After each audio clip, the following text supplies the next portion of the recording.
Welcome to another episode of Alpha Intuition Podcast. We're here to help you become the CEO of your life. I am your host, Keisha L. Blair, aka Keisha the Electrician. And this is season 4, you guys. And we are talking about crafting careers that build. So you guys know I told you I was going to be bringing on some phenomenal women to talk about their journey in the skilled trades. So today I just want to tell you guys about my guest. She is a true trailblazer who reminds us all that it's never too late to start over and build something new. After 30 years in retail management, she decided to make a bold career shift into the trades, becoming Atlanta's first EPA certified female HVAC technician. Now she is an electrical apprentice for IBEW Local 401. And she's continuing to level up while inspiring women everywhere to break barriers and pursue purpose on their own terms. Her story is one of courage, confidence, and transformation. Proof that reinvention has no age limit. You guys, it is such an honor and pleasure for me to introduce the first female HVAC technician I have ever met, Miss Rosa, the female HVAC tech. Bring her up. Rosa, what is up? How you doing? Doing good. Oh man, like I said, this is just so exciting for me. I'm so happy to have you here on Alpha Intuition. So I want to thank you for accepting my invitation. Yeah. All right. So I just want to hop right into it. All right. So, like I said, this is crafting careers that build. I'm talking about women in the skilled trades. And like I said, your story just inspired me from when I saw you on YouTube. So I just want to, we're just going to start off and just tell me about just your personal journey on what made you decide to, first of all, go in to the HVAC tech trade. So I got into retail at like 19, freshman year in college, and it's easy to get into it. I was like, I need a job. I started off supposed to play basketball for my college, and I was like, you know what, this class sucks. I'm gonna get a job. So I told my coach, I'm gone. I'm gonna find me a job, and he laughed at me. Like he was like, you're not gonna find a job. So at the time, I'm from Brooklyn, so I went down. My school was with Mega College at the time. I went downtown Brooklyn.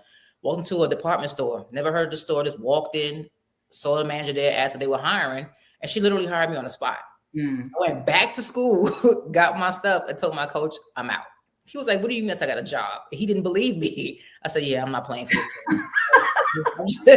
I'm just not going to do it, So, and I started working and been in retail ever since. And it kind of you get trapped. Once you start working, you really get trapped because it's easy to get in. It's quick money.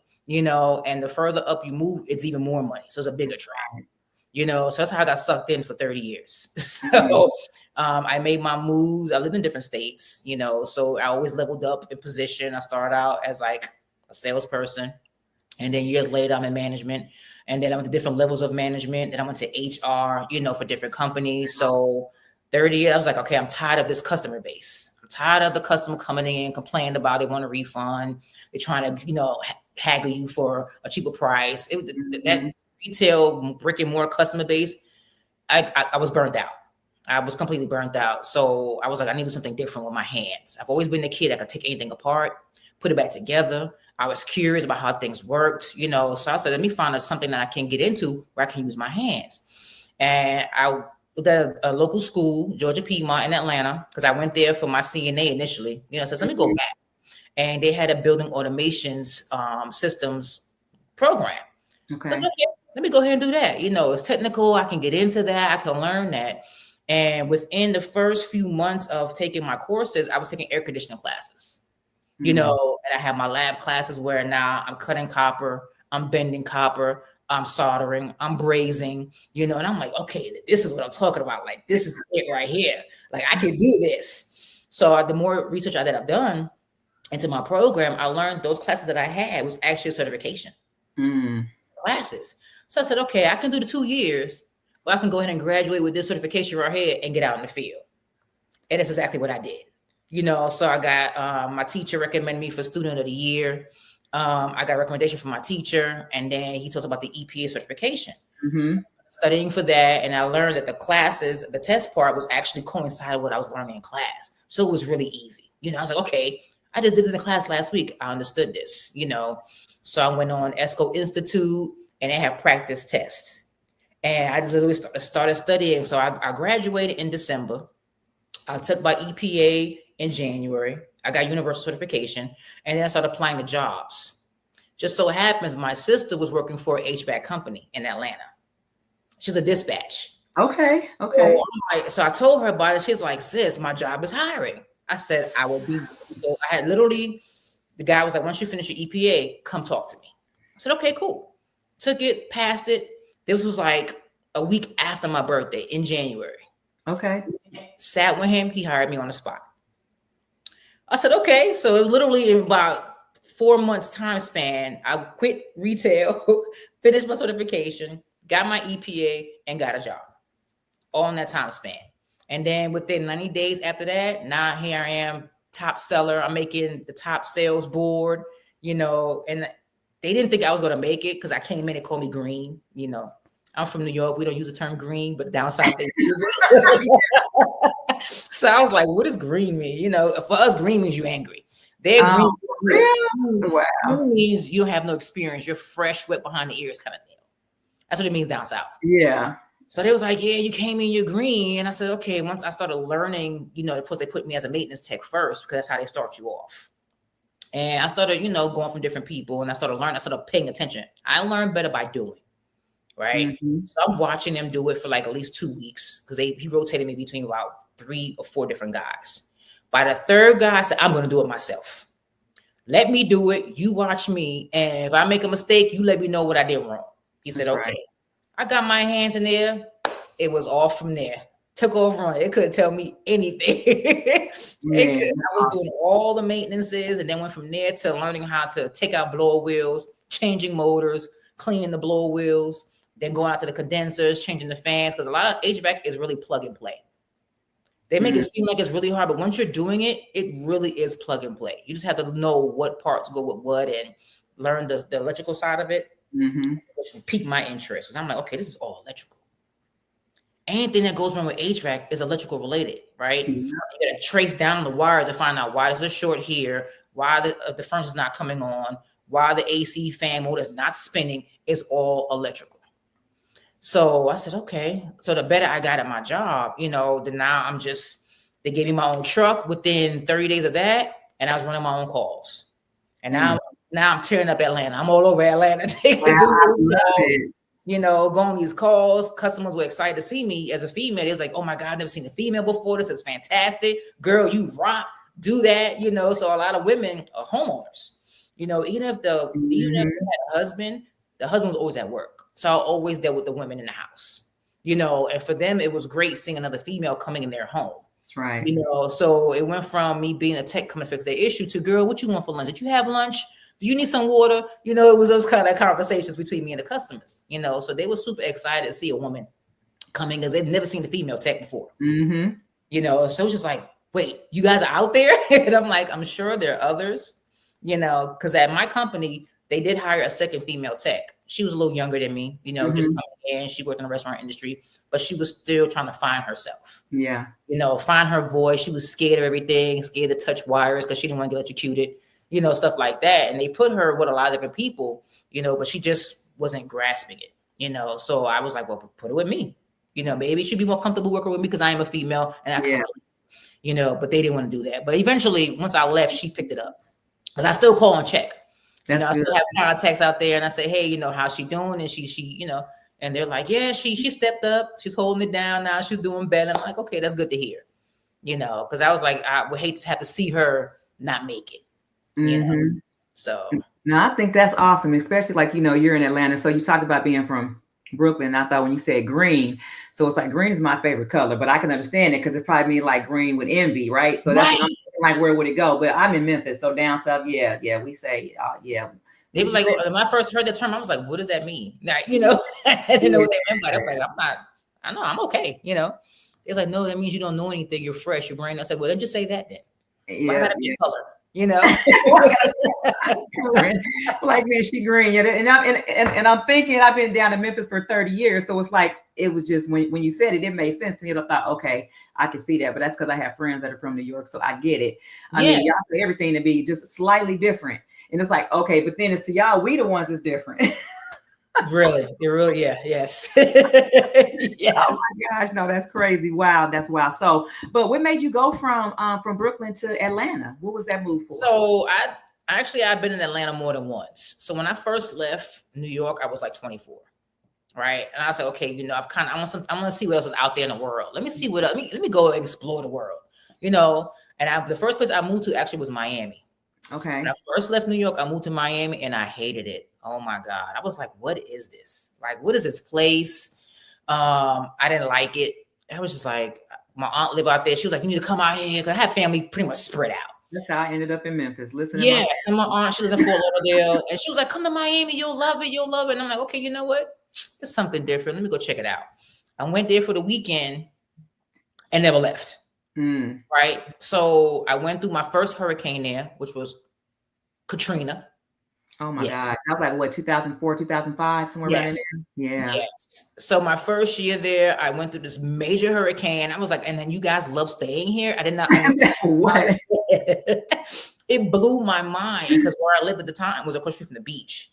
So we were in zone 1. So of course they had us evacuate, but we was on the backside of the building. So we was like, okay, well, we won't be affected because she's coming this way, right? So she's not going to affect us on the backside. Until she made the U-turn and came back this way, then we got affected. Wow. Blew out our windows, the glass door, the balcony supposed to have been hurricane proof. It was not. So it blew all that out. So for like a whole week, we were under a curfew. As soon as the sun went down, we had to get off the road because the trees were uprooted from the ground on people's houses. The devastation was wild. Man, I had never in my life seen anything like that. We get snow blizzards, we dig ourselves out, we go about our business. That was something out of control. It was crazy. And I was like, how do you guys go through this every year? Wow. Hurricane season. How do you guys live here and go through this every year and it's okay with that? So after that, I was there for 3 years. I got used to being out there, but then I got tired of being hot all year round. I need to change of season. So that's how I ended up going to Atlanta. Wow. I came to Atlanta like around 2008, and I stayed in Atlanta for a good 13 years.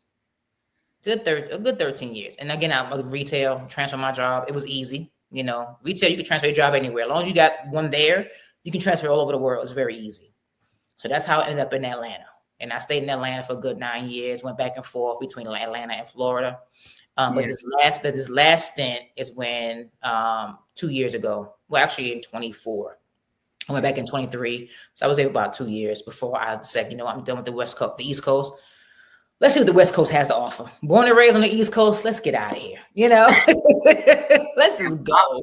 I'm from Los Angeles, so I get it. And we deal with the earthquakes. People ask us the same thing. How can y'all deal with you don't even know when they're coming? Exactly. We don't even know when they're coming. But see, that's different. That's different. Hurricanes, you get a week notice. Oh, right? No.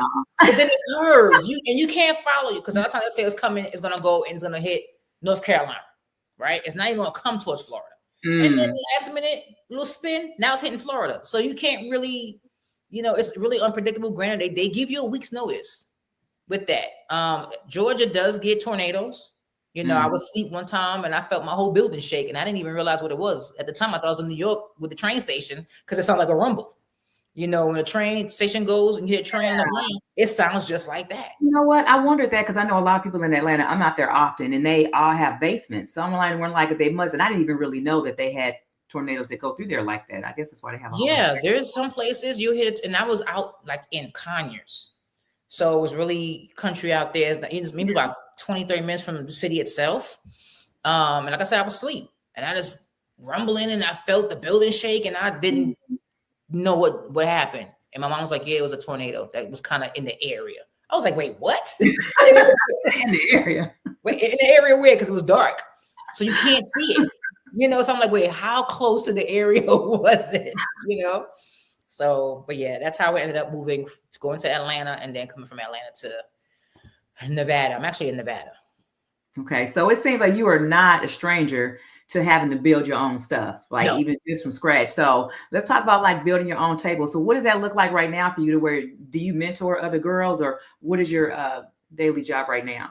So it's funny because a lot of times I do a lot of mentoring online. Like they'll reach out to me online and ask a lot of questions. And I get a lot of the same, although I make videos of it, I get a lot of the same questions. So I try to answer the questions via video, right? But when it becomes that, then I say, okay, look, if you have more in-depth questions, inbox me. We can do a one-on-one coaching like this. The same way you're not talking right now. I did recently do one with a guy in Tennessee. So he inboxed me. He said, okay, yeah, I need to do a one-on-one. I got a lot of questions. I want to talk to you one-on-one. I'm open. We can do that. So when it comes to females asking me, I try to respond more to them and, let them know, hey, so this is what you need to do. And this is what's what. But then in the process of doing that, what I did was actually create like an ebook that kind of gives all that information. It also has scholarships for women in there, so it's really geared towards getting women more in the trades. Granted, it's not knocking out the guys, because it's universal to everybody. But I do have a section that's strictly just for women, cool. And the schools and scholarships are open to us and things like that you can get into and say, hey, is a link in there? Click on a link. It takes you right to the page of what you need to do. So I literally have that right now on my website. It's on my TikTok page, and I think on my YouTube page as well. There's a link in there. Then you click on that link, go ahead and get that. And I got literally chapters on step-by-step, where to start, how to start, the testing, what's required. I'm actually, it's so funny because one thing I have not done, which I'm going to do after I get up with you, is create a video on my tools. A lot of people, the basic tools you need in HVAC. So that's the one video I have not done. I thought I did do it, but I haven't done it. So I'm going to do that today and kind of put it up. So when you first start out, that kind of shows your employer, hey, I'm ready. I got my tools. Yes. Let's go. Teach me. Yes. And I'm going to tell you like this. So I remember when I first started, right, I didn't really know what tools I needed. Yeah. And I went and got all the wrong stuff. There was like baby tools I think I got from Walmart or something like that. Showed up on a job. They was like, you must well take them things back to the house. Yes. So that's one thing that I try to talk to kids about now. It's like, okay, I take my real tools with me when I go do, what do you call those, career fairs, things like that. So they can actually see these are the actual tools that you need. You can't just go, you can get them from certain places, but you want to make sure you get, those name brand ones, but the ones that are going to be sturdy enough. My tools I got now, once I got the right ones, they 30 years old. Yeah. I mean, they got some miles on them. Yeah. So it's like kids need to understand that you need to get something that's going to last. Mm-hmm. And then one thing I learned about HVAC is very expensive. The tools are expensive. You start buying gauges and stuff like they're not cheap. And then now they changed the refrigerant. So now you need another tool that can go. Yeah. So initially when I first started, because in school they teach you how to use a manifold analog gauge. Okay. The two little knobs. Mm-hmm. So they teach you that in school. When you get out in the field, no one uses that. Everyone has digital gauges. Okay. So when you first get out, when I first got out, the refrigerant, you had the R22, you had the R410A, right? And then now they phased out R22. They phasing out R410A. Now you have R32 and you have R454B. Okay. So a lot of digital gauges now, they have to download if you got the right one. Some of them, the new ones you buy now, they come with that automatically. You're able to use those gauges on people's condensers, right? But if you don't have that, like first, you have a field piece, which costs $1,000. You can download the new refrigerants that you need in order to do your job. But in school, they teach you how to use the analog because if your battery dies, you still have to learn how to use the analog gauges. But the problem with that is they don't have the new refrigerants on them. They have the old refrigerants on them. So there's a gap right there. Yes. So that's something I don't know if they're working on creating analog gauges for that purpose for those new refrigerants, or they're gonna phase them out altogether because now everyone's going digital. Like literally everybody has digital. Yeah, that's what I was. So now, first of all, let me just say this. The only thing I really know about HVAC is how to call somebody to know how to work on it. As an electrician, we stop when we get the power in. After that, it's like y'all on your own, right? So we don't even go no. I got friends that have helped me out, talked me through certain things. I can work on mine at home. Now, if I get to a certain point, it's like, hey, I need you to come look at this for me. You know what I mean? So it's like you guys are very, very special. And most of the time I've noticed that HVAC techs, you guys, it's okay for you to work by yourselves. As an electrician, we always have to really, our craft, we want somebody there with us because of, just the things, how we can get shocked, or you want somebody that's right there with you that understands the magnitude of what you're working with. Right. So with HVAC tech, so let's talk about just the difference between, because I know you told me you just started going to apprenticeship school for electricity, but as far as the HVAC world, it's like, why is it okay for you guys to work by yourself? It's like, if that doesn't feel uncomfortable to you? Okay, so actually, for one, two people are not going to fit in the attic together. Two people are not going to fit in the crawl space together. Oh, that makes sense. So depending on the home, so for instance, we do a lot of crawl spaces. Atlanta is synonymous for crawl spaces, right? So when I transfer, so I do HVAC out here where I am, they don't have crawl spaces. Okay, so being in an industry like in Atlanta, you have a lot of attics. Some of them are small. Another person can't fit in there. I was in a house where I had to go up into their bathroom. They had like a little cutout in the ceiling, right? I had to get a 6-foot ladder, climb up there, push the thing up, slide it. I had to sit up in there, and my feet is hanging out the ceiling because I couldn't fit myself because their unit was literally like right here, dead smack in my face. Two people can't fit in there. Very true. I wasn't able to fit in there, you know, so I had to kind of sit awkwardly and lean back a little bit to do what I need to do while I'm still kind of hanging out over their toilet. You know, so with HVAC, you're taught to learn and work. You do have to work by yourself because some places now, a lot of time you're with someone is when you're training. Okay. You know, because a lot of times HVAC, they want you to have your one-on-one with that customer. If you with somebody and that person you with is talking in your ears and you know, that's a distraction. It really is. It's a huge distraction. So we learn to work by ourselves, but we work more efficient when we're by ourselves. As opposed to somebody constantly asking questions, somebody over our shoulder, someone standing there, you know, it's just, they're a distraction. That could be the customer though sometimes too. And I've had customers come up here, like I've been in mansions, like where I live in Atlanta, I live around nothing but mansions. So I had a customer, big attic where it was like a whole 2-bedroom apartment. That's how huge the attic was, clean. And they come right up there with me and they're talking my ears off and they're asking me questions. Like, how am I supposed to work? I'm showing them, you know, because it's your home. I've been in homes where they didn't even know where their unit was. We spent 20 minutes trying to find it. You know, we walked around the house for 10, 15 minutes trying to figure out where the freaking furnace was. They had no idea. They had no clue. Yeah, you know, they live in it. They don't think about the other side of it. And then, you know, depending on some people, they feel like if they make enough money, they could pay somebody else to do stuff like that. So, and you had some people who did that. You had some people, you know, for me, and what I started doing also on my page was giving tips for homeowner tips, stuff that you guys can actually do so they don't require an HVAC technician to come out. For instance, changing your filter. Change your own filter. Because the amount of money you're going to pay for somebody to come out there and they charge you for the filter, especially if you have a 1-inch filter, you know, real skinny little 1-inch filters. Yeah. Because those supposed to be changed every 2 to 3 months. Change it. Don't wait 6 months because a lot of times you get your service, you're getting it every 6 months. You get the spring and summer, and you get your fall and winter. That's 6 months in between that little filter not being changed. And what's happening is you're breathing all that in. That's nasty. Yeah, a lot of people don't know that. I'm gonna tell you, I didn't know. One of my friends told me about the arrow that was on there. Yes. Yeah, there's an arrow. Backwards, you know, so that can affect as well your air quality inside the home. Yeah, there's an arrow on there. Absolutely. So a lot of people don't know that every 2 months that filter is supposed to be changed. You said every 2? Every 2 months. Girl, let me put you on hold. Yeah, you better go change yours. No, my friends are like, look, every time you pay your house note, you need to change. And I'm like, what if I'm behind on my house note? You know? Yeah, because that again, like you're coming in, people, and you got people who you might live by yourself, right? So you have less dirt, not as much as everybody else who got kids, but you got pets. You got the pet dander. I don't care how much you bathe your cat. People think that those are hypoallergenic. They're not. They have pet dander. You're allergic to their dander, not their fur, right? So every time they walk around the house scratching, that's going into your AC.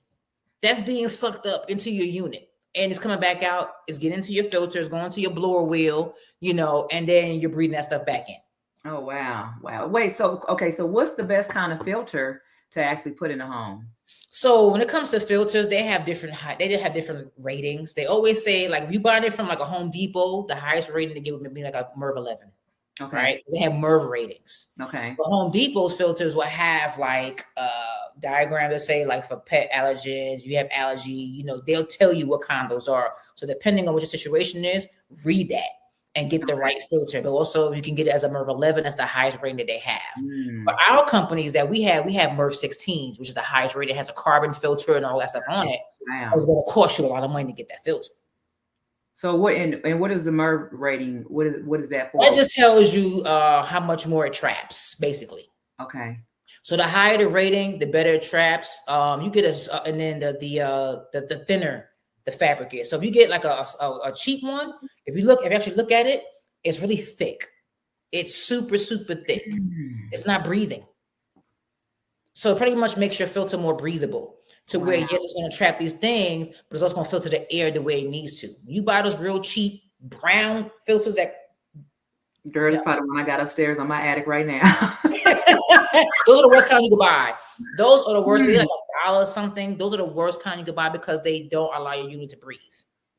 So if you have a filter that got that little, like a little lip, but it's brown, like cardboard, like, you know. Yeah. Throw them away. Throw it away. Those are the worst filters you can have. The worst.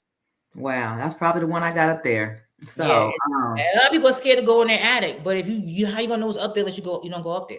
Yeah, that's very true. Now, that's one thing I can say that I'm not afraid of is going up there. But I know I have some people who, like you said, have never even been up there in their attic. Oh. I had a friend before I left Atlanta. I went to her home and I serviced her unit. She had 3 systems. So I serviced one of her systems wouldn't come on. And something so simple that a lot of people don't think about. Her thermostat had batteries. It just needed batteries. I go to people's houses for the simplest things that people don't think about. So again, when I do my videos and I do my tips, if you have a thermostat with a battery, check your batteries. Check the battery. Because when those batteries go dead, your unit's not going to work. I just did a class yesterday for a workshop for kids in middle school. And, it's where I had them they were making little circuit boards. So I purposely had one where I sabotaged it to where it wouldn't work, but it was something simple as like the batteries, right? So they're sitting there to me, all the stuff that we need to do. I said, let me ask you a question. If your TV won't come on, what's the first thing you're going to do? Check the batteries. I said, well, why don't we start with that? Let's check the batteries. So exactly. Guess what? It's just troubleshooting. You don't have to go all out and go buy a whole new TV just because it won't come on. Why don't you start with the simple stuff first? So it's just all about troubleshooting. You getting people to understand that it's a process for it. And with HVAC people, homeowners, they buy a house. I got a thermostat, never looked at it. I just know I press the buttons. That's right. And then half of them don't even know what the buttons are. I had a lady who I came to just do a basic maintenance on her home, and she had no idea how to change the mode on her thermostat. How do I go from hot to cool? I said, what do you mean? Oh my gosh. How long you lived in this house? 20 years. So you don't know. I said, come here, let me show you. And I showed them. I showed them how this is what you press this little button here. As a matter of fact, go get a pen and paper. She would have got a pen and paper. She drew the little picture and she wrote everything down. I said, now put it somewhere where you can remember. Put it on the wall right here if you need to. Until it becomes a muscle memory to where you don't need paper anymore. So that makes me think about, like, as far as the next generation of kids that are coming up. And, they are all into AI and automation and things like that. So how is AI reshaping the HVAC world? Honestly, it's not. The only thing it's doing differently is when it comes to dispatching. So the company that I work for out here, when I first got out here, they were using AI. They have actually AI for their dispatch, right? But the problem with that is, because it's a small company and they were bought out by a bigger company, I think in Utah. Okay. And they have AI doing their dispatching for them. So what happens is a lot of times we'll get calls that has been set up. The customer will call in. They're not getting a person.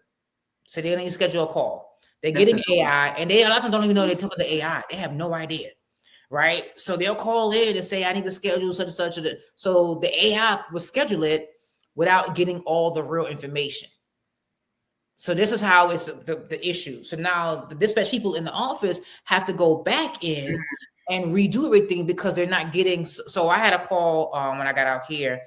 The customer said that the system was not cooling. Now take it to AI now. Okay. Customer said that the system was not cool. The AI does not know to ask in-depth questions the way a person would.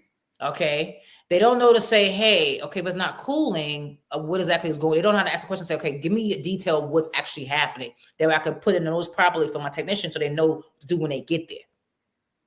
So I get to the house and it's not cooling because the whole evaporator is frozen. The pipe is frozen. The compressor's frozen. Everything's frozen. Okay. It was a regular no cool call. Go out there. Everything's frozen. That's why it's not cooling. But they didn't tell the customer to cut it off. The customer's still running it. AI don't know that. AI don't know that. So even dispatch for HVAC is an AI resistant job because you have to know what kind of questions to ask in order to troubleshoot it correctly. Absolutely. And you have to not only that, but know what technician to send out there who can actually do whatever it is going on. Yes. You know, so that's, and I didn't know AI was doing that until I got here. In Atlanta, we weren't using AI at all.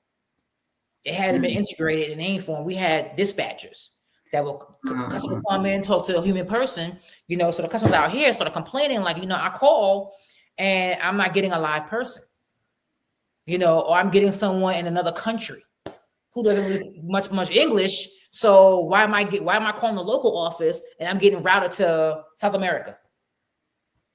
Where it's probably not even the same temperature. They don't even know what they're talking about. Have no idea what's going on in that city or anything. They don't even have AC out there. Probably just open the window. You know what I'm saying? It's automatic air conditioning, ain't it? It's automatically. We open the windows. We don't need AC. I can't answer the AC question. We don't have AC.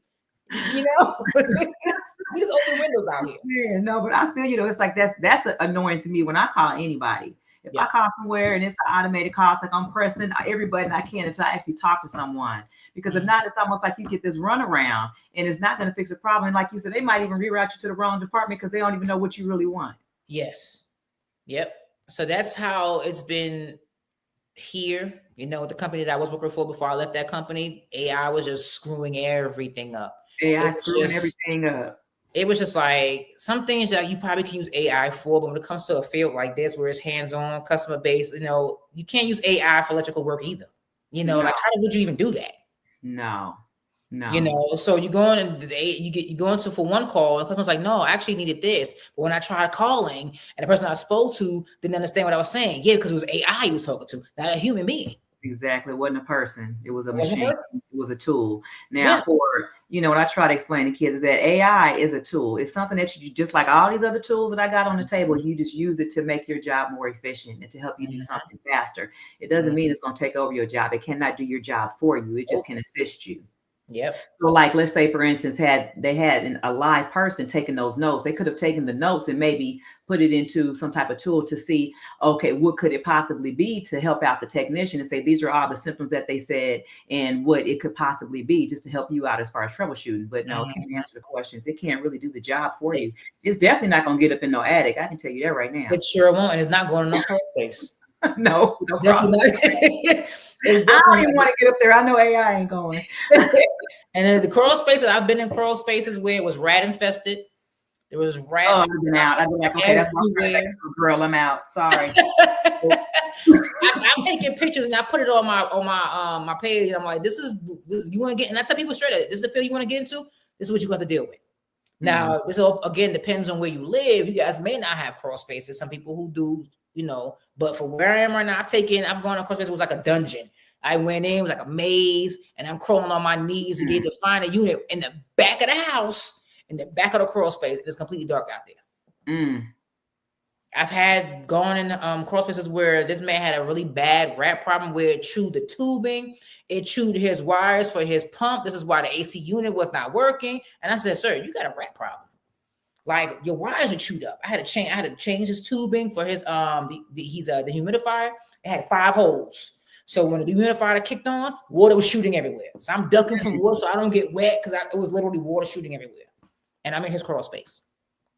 No, ma'am. I'd have been like, I'm out. Can I get another job, please? Yeah, I've gone in there and there's been dead rats down there. There's been, you know, yeah.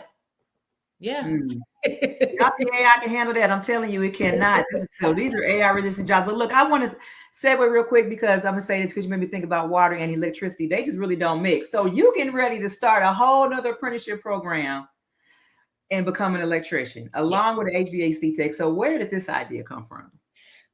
The electric side. So I'm sitting here troubleshooting something and I have to run the wire. So I'm gonna have to learn how to go back and troubleshoot what was going on with the system. So I had to check the voltage. I had to check the low side, check the high side. I had to make sure everything, the capacitor, like I checked the capacitor to make sure the capacitor was good. So everything was electrical. Everything was electrical. And I'm like, you know what? If this is what HVAC is, I need to learn more about the electrical side. I need to get more. I need to level up and get more on that side. So I was trying to figure out how I'm even going to do that, because I had no idea where to even start.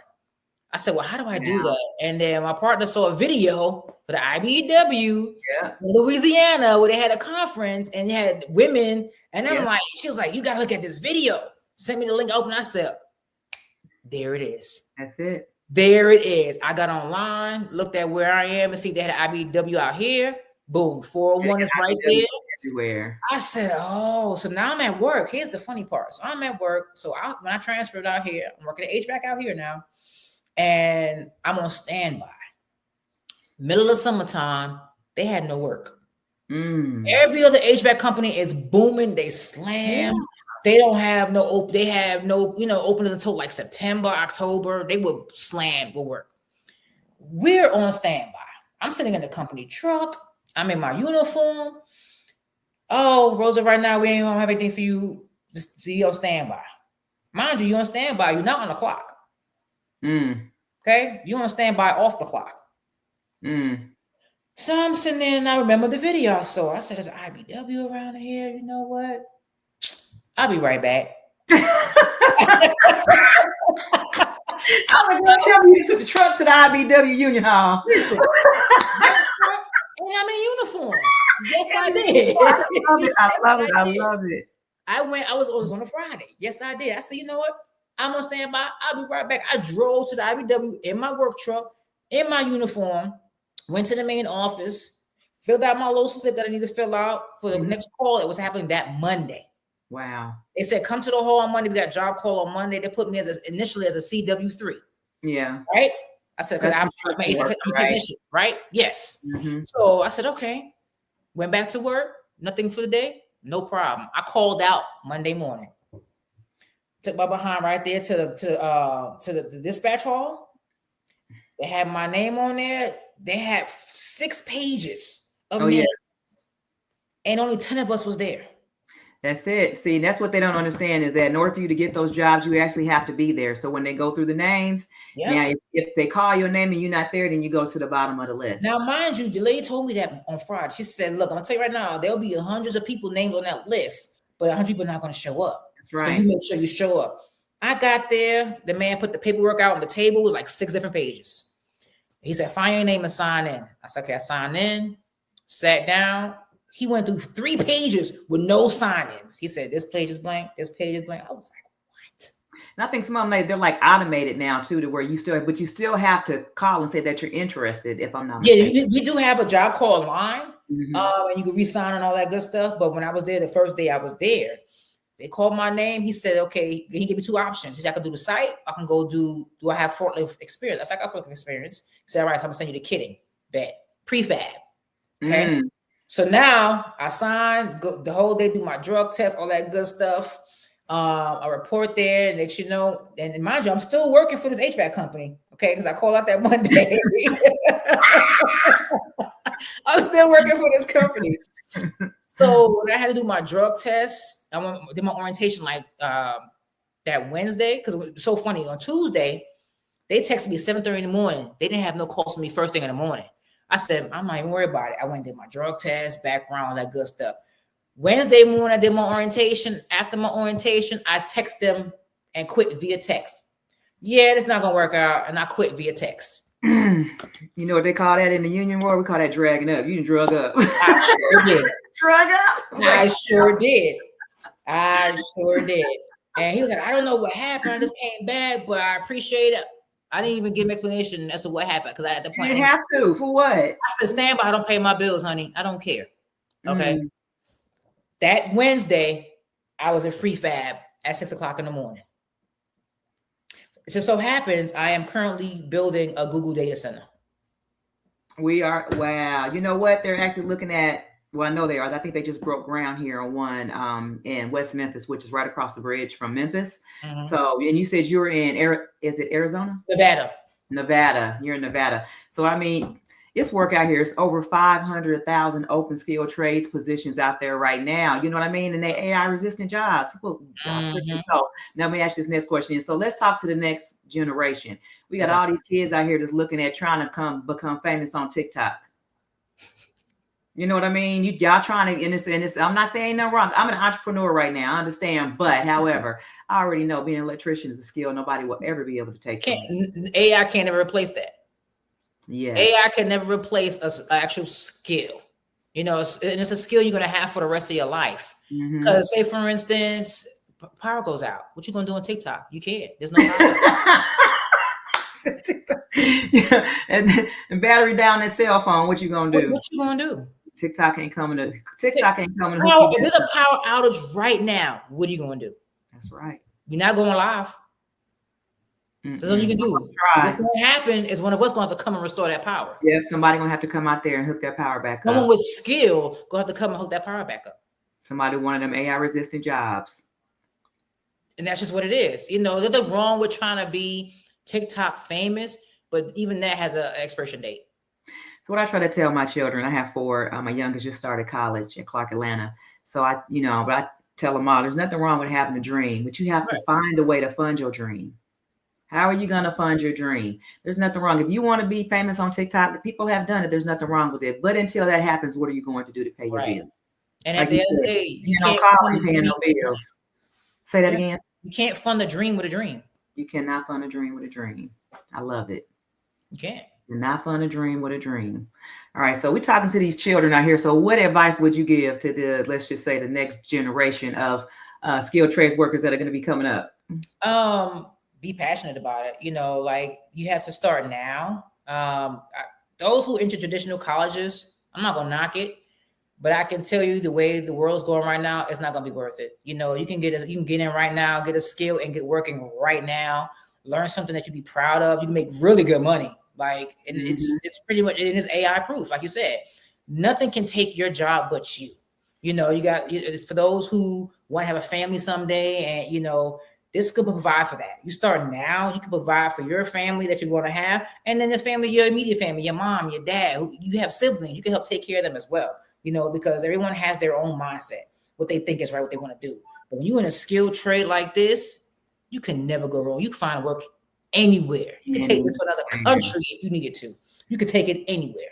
Anywhere. Now for those people that say it's going to take too long, I want you to run that by me again from where you saw a video to when you went to work. Let's go through that one more time. Tell me, give me like this timeline for those that think it's going to take too long. Yeah, it took me 4 months, like literally. So I started school.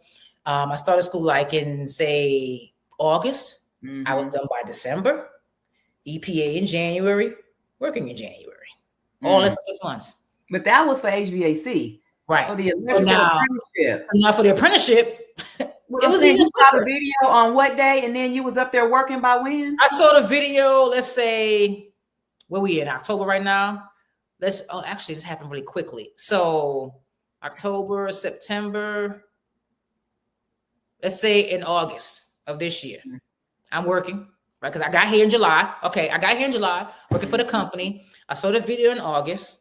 Okay, still, you know, working, trying to figure what's what. That didn't work out. Okay, so the end of August, on a Friday, I went, signed up. No, actually, I started on the 18th. So let's say I started on, because August 18th is actually when I actually started working, right? So I started working on August 18th. Okay, I did that Friday because the 18th was on a Wednesday, so it was at 3-4 days prior to that. Let's just say August 11th, right? I signed up. Okay, got the paperwork. Yeah, but literally a week. Okay, that's a week. Started working. Then I applied to the apprenticeship. Okay, and I didn't apply to the apprenticeship until, because I was still trying to figure out, because they was like, okay, you could work here and move and progress that way from a CW to a CE. They give me that progression, right? So I was like, okay, what about if I go through the apprenticeship though? You know, how does that work? So I was trying to talking to my foreman, the GF, you know, just trying to see what was the best route for me at that moment. So I'm still working. And then about, let's say I worked for a good month in October, I said, you know what? Okay, let me go do application. I did the application. Once I did that, I did the aptitude test. Okay, so a week later, I got the test. Okay, took the test. A week after my test, I got the invite for the interview. Okay, a week after I did my interview, a week after that, I got something to the program. So literally happened just like this. I just completed my first week of class, literally this past week. Wow. So now, over yet. So you said, so that sounds like it's about like two, but total from like about 3 weeks. Is that what it was 3 weeks? About 3 weeks. So about 3 weeks. All right. So now, and on the aptitude test, what was on the aptitude test? So aptitude test, if you're not good with math, you better get good with math because there's a lot of algebra. You're doing fractions. You're dealing with quadratic equations. It does have some, has percentages. A lot of graphing is on the test, and then there's a reading section. So it's literally on 2 sections. It's about a 2.5 hour test. Okay. So they give you about 36 math questions and about 44 minutes to complete. And then for the reading part, they give you 33 questions and give you about maybe 40 minutes to complete. Okay. And then give you a break in between. So they give you a break between tests. Okay. So those of you, if you're not good at math or if you haven't done math in a long, like for me, I've been out of school. I'm about to be 49 years old. Okay. So I've been out of school doing that kind of math. I did that math in high school. I graduated high school in 96. Okay. So I had to get online. I went to Khan Academy because they have free math problems and all that. And I had to go through, and it was a refresher for me. I remember this. I remember that. Oh yeah, that's how you do that. Oh yeah, that's how you do that. Oh yeah, I hated that. So you kind of go through all those things, but it's literally a test, aptitude test, math and reading. The 2 things you're going to need, especially if you're going to be an electrician, because you're doing a lot of math. A lot of formulas. A lot. Even in my class that I was in just last week, we're bending conduit, to 90 degrees. And you got to, they give you a 90 degree. They'll say bend it to a 10 and a 13 3/4. With a 4-inch measurement. You got to know how to do the measurements. You got to know how to read a tape measure. So it's a lot of math involved. A lot of math. And I'm doing the construction side. So I'm doing the construction electrician. Okay. And then, so people that don't know, so because I'm sure you already had previous experience. So that's why, because you can't just go up to Union Hall and they start you off as that. I'm sure they ask No, they do. Oh, okay. So what they do is, so the way it works out here was you can go, they don't care what your background is. You want to work, they put you to work. Okay. Right. So the CW basically it's called a construction environment, but it's pretty much a construction helper. That's what it is. Okay. So you go into CW, depending if you don't have any experience, they put you to CW1, CW2. Okay. Me coming in the HVAC, they put me CW3, which is a little bit higher. Right. But they put you in there. So if you want to work, it don't matter what your background is. You go in and you sign up, you do your drug test, they'll put you to work. Because what is going to happen is once you get there, they're going to train you anyway on the job. So people don't have no excuse be sitting at home talking about no excuse.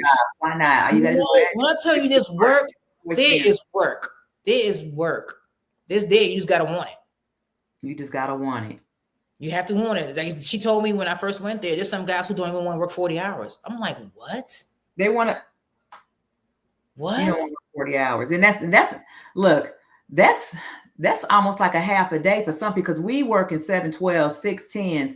You're working all this time. So you work 40 hours. It feel like you only really working like a half a day when you only got to work 8. And that's not a bad thing because you get paid overtime. You get paid time and a half. You get double time. You get per diem, you get double time. It depends on where you work and where you are and what those union rules are. Yes. Yeah. So it's easy. Like you want to work, it's out there. And right now, because we have all the work here with Google doing this data center, we have work for the next 8 years. So we have travelers from everywhere coming here. They are coming here. They being paid per diem. Like their per diem was like $700. On top of them, right? I tell them they making money. These guys are making money. Now, if y'all don't know what a traveler is, so it's somebody. Now she's in Nevada. If there's work out here in Memphis, she's German, she can come out here and work. So that's one thing. Once you get that German ticket, you can go anywhere in the country. Anywhere. It's International Brotherhood of Electrical Workers. Anywhere, exactly. You go anywhere and work. All you gotta do is keep your ticket up. That's it. As long as your dues is paid, you good. Like I say, you sign the books. If it's 100 people there and you one-on-one and ain't nobody else there but you, guess who's going to work? Yeah. And right now we have, when I was in class on Friday, they was talking about that. Right now we have open about almost 300 calls. Mm. And they've never seen that many calls like that in this, you know what I'm saying, around in such a long time.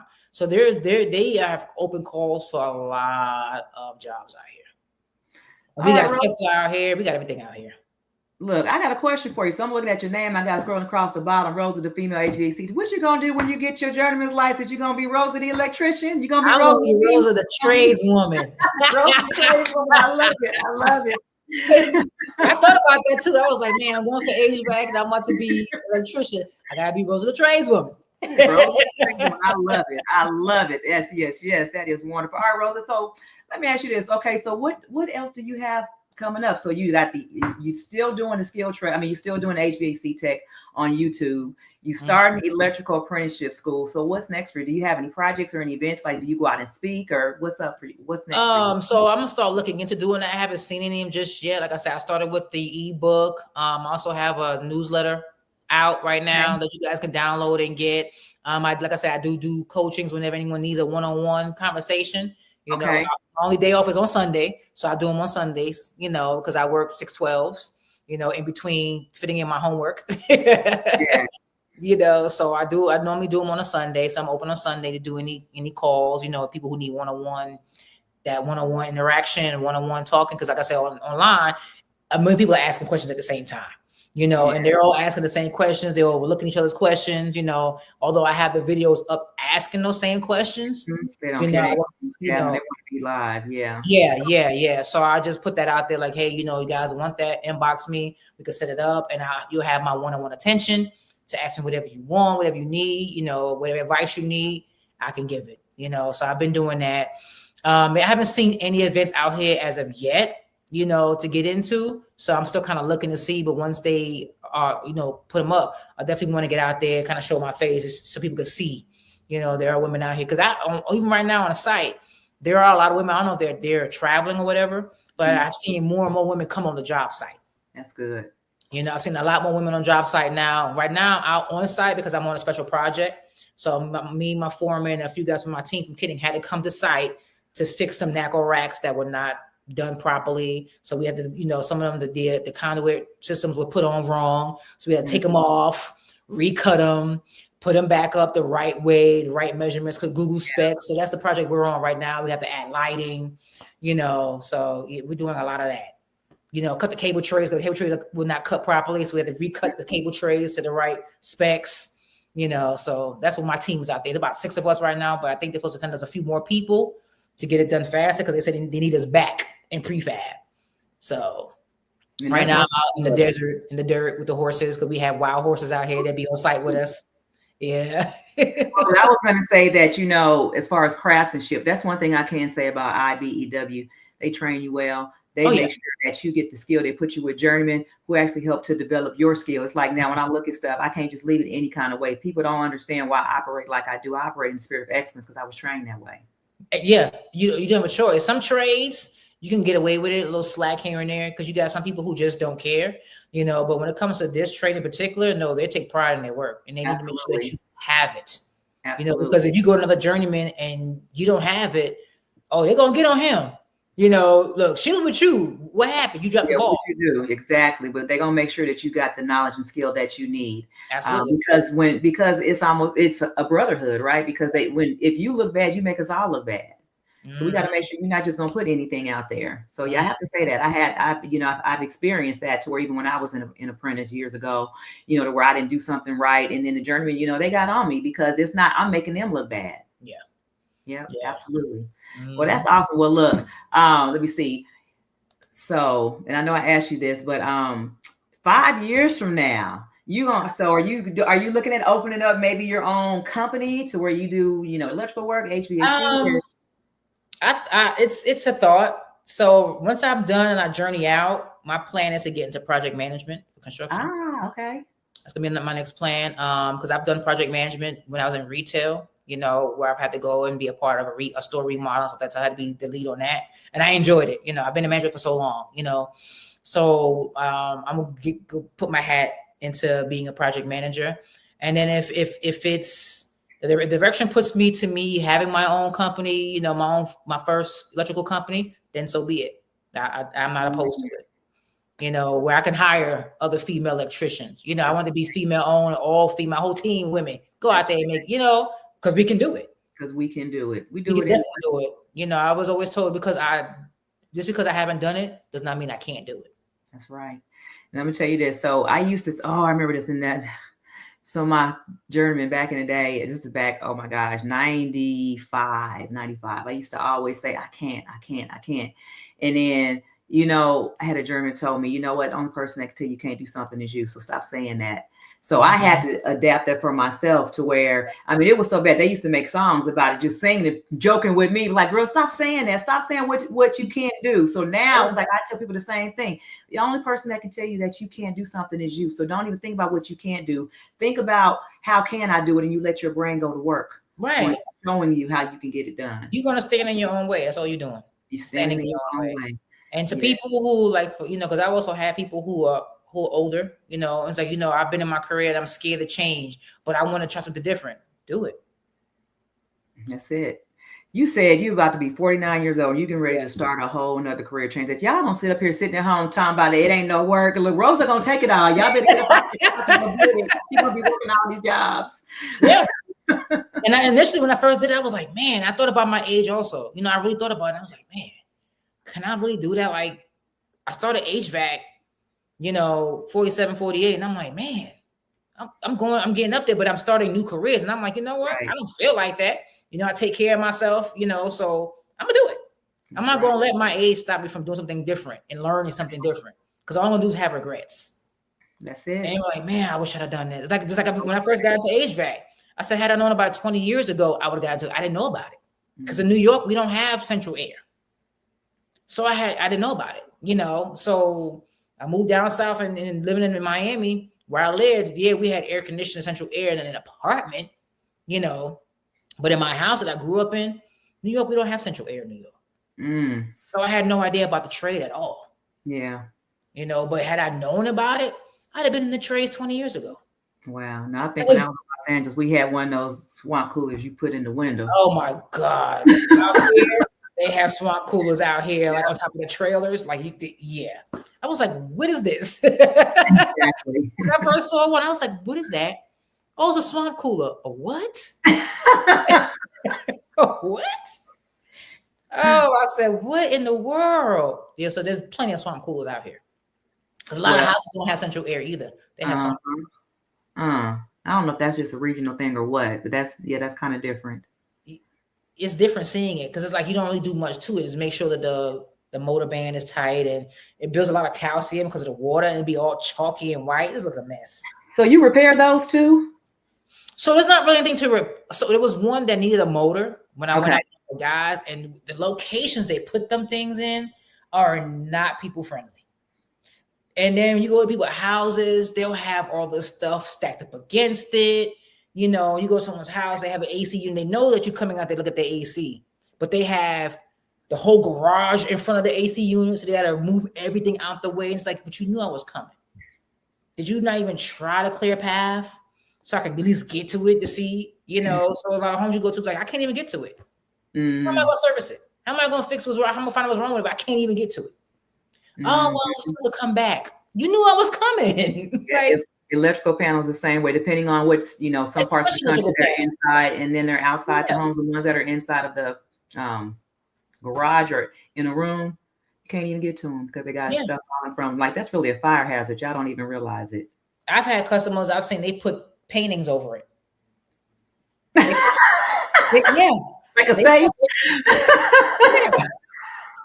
You walk in the house and like, so where's your electrical panel? My what? Your fuse box. Oh, what's behind that picture? Oh, wow. Yeah, it was ugly. They had to cover it up, right? A lot of people started doing it. A lot of houses started putting pictures over it. Yeah. Oh my God, Ms. Rosa, this has been an amazing conversation. Why don't you tell people where to find you on social media, how to find your ebook, and how they can link up with you if they want to call for, you know, for any type of coaching from you. So for those who don't know how to find me, if you go, you can Google me. And my videos come up, my page comes up, my website comes up. If you don't happen to be on TikTok, type in my name, Rosa, Female HVAC Technician. My page comes up. There's a link actually in my bio for the downloads for both the subscription for the newsletter and for the ebook that I created. It answers, every chapter has an answer. I mean, I break everything down for you because the people have a lot of questions and they ask a lot of the same questions. Get the ebook. It gives you page to page, step by step on how to start, where to start, what you need, how to do it, where to go. It breaks down everything. You know, even the things that I've done, you know, and how I did it and what I've used, I've also put in there. So there's links in the ebook. You can click on it. It takes you directly to the page. You don't have to Google it. Just click on that link. I saw that online. Yep, it actually works well. Yeah, it takes you right there. Same thing for my YouTube page. My YouTube page, I also have the link on there as well. If you go on YouTube, type in my name, I come right up. Like I'm literally, I come right up. So I even come up to myself, which is funny because I have a separate YouTube page. I have a separate YouTube page, my own personal page, and my videos will come up to me. Wow. Yeah. So it comes up. Awesome. That's really awesome. It's like, look, you know, you've almost arrived when you start seeing yourself and they start bringing your own pages to you. That's awesome. Yeah, my own page come right to me, and I just look at him, and I'm like, and I just start laughing. I'm like, what? That's awesome. Well, look, you guys, go follow Rosa on YouTube at Rosa the Female HVAC Tech.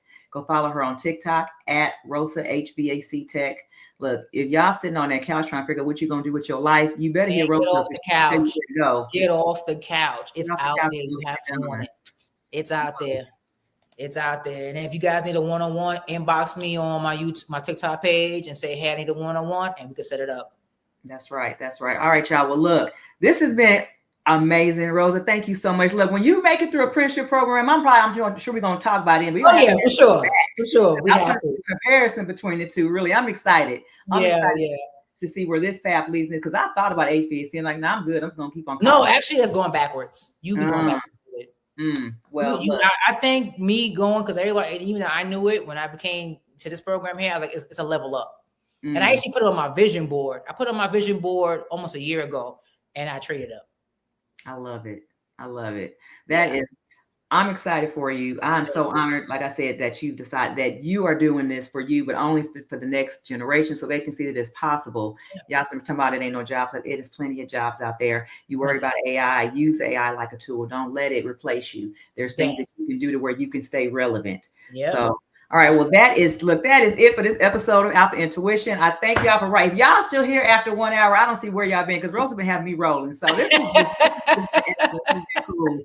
Well, look, once again, you guys like and subscribe. Make sure you share this with somebody that you almost like. Make sure that you almost like. They might become a fan too. They might subscribe. So what I'm saying, somebody that you almost like, they might become a subscriber. But anyway, you guys already know, like I like to say, the journey to the top of any mountain begins with one single step. Don't stop, keep climbing, and y'all know what to do. Y'all keep that energy. We out. Peace. Yes, peace.